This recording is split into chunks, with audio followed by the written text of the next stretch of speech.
Kembali di Kompas Siang, Saudara. Mantan Menteri Perdagangan Thomas Lembong menjalani sidang perdana kasus dugaan korupsi impor gula di Pengadilan Tipikor, Jakarta. Kasus yang menjerat Tom Lembong ini disebut menimbulkan kerugian negara hingga 578 miliar rupiah.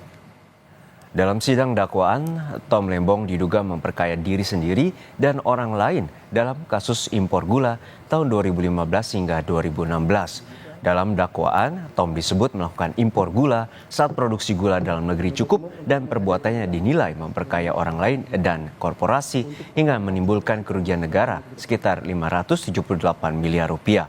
Sebelum sidang dimulai, Gubernur Jakarta periode 2017 hingga 2022, Anies Baswedan turut hadir di ruang sidang guna memberikan dukungan pada Tom Lembong. Lebih lengkap soal dakwaan pada terdakwa Thomas Lembong, kita tanyakan langsung pada jurnalis Kompas TV Niputu Trisnanda dan juru kamera Alfa Farid di Pengadilan Tipikor, Jakarta. Putu, untuk saat ini apa saja poin dakwaan yang telah dibacakan oleh pihak jaksa dan apa saja dugaan tindak pidana koruptif yang diduga dilakukan oleh Tom Lembong? Ya Juno, sebetulnya tadi ada beberapa hal yang disampaikan oleh jaksa penuntut umum khususnya terkait dengan pemilihan dari pihak yang kemudian mengatur bagaimana stabilitas harga di pasaran, kemudian juga bagaimana jumlah harga gula di pasaran. Karena tadi yang dipersoalkan oleh jaksa salah satunya adalah mempersoalkan terkait dengan penunjukan koperasi TNI Polri yang digunakan atau menjadi pihak yang mengendalikan gula di pasar domestik.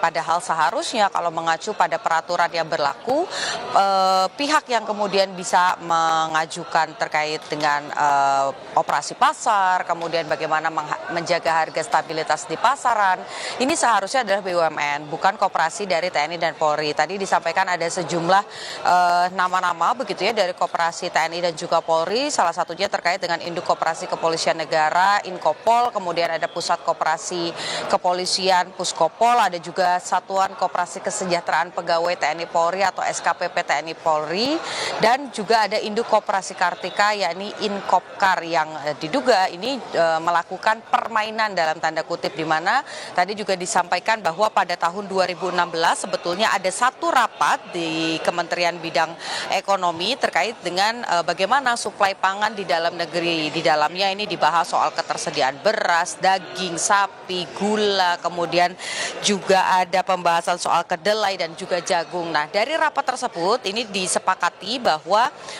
Perum Bulog atau penghasil beras ini diminta untuk berkoordinasi dengan PPI.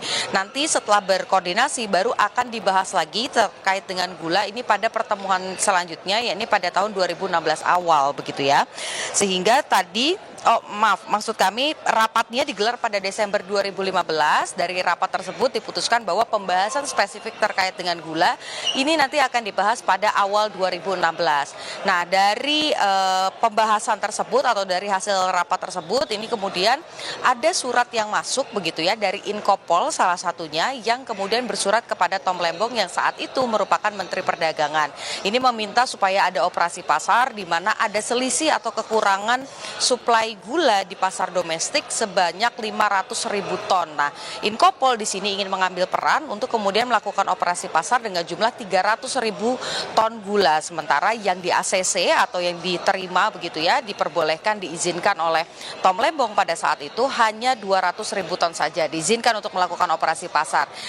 Jumlah 200.000 ton inilah yang kemudian dipermainkan dalam tanda kutip begitu, karena Inkopol ini kemudian diduga bekerja sama dengan 8 perusahaan, di mana nama-nama perusahaan tersebut adalah pihak-pihak swasta yang saat ini juga sudah menjadi tersangka ataupun juga terdakwa karena proses persidangan ini sudah dimulai, yang menyeret juga nama Tom Lembong. Jadi kalau berdasarkan dakwaan yang disampaikan oleh jaksa penuntut umum ini sebetulnya adalah ada upaya kemudian memperkaya diri sendiri, di mana dari 10 orang yang kemudian terlibat dan diduga melakukan tadi upaya memperkaya diri ini merugikan negara sampai dengan 578 miliar rupiah. Kemudian di sebagian lainnya tadi dirincikan lagi oleh jaksa penuntut umum ini ada sekitar 515 miliar rupiah yang kemudian digunakan atau dimanfaatkan oleh si ke-10 orang ini di luar Tom Lembong.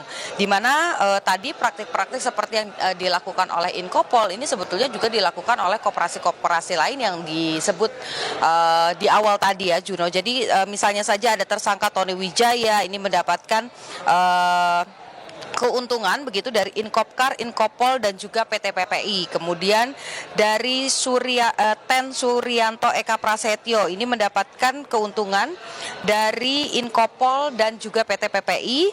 Lalu Indra Suryaningrat ini dari Inkopol dan juga PT PPI. Jadi kurang lebih dari 10 nama yang diduga memperkaya diri ini mendapatkan double begitu ya. Ada dari koperasi kerjasamanya, ada juga dari PT PPI.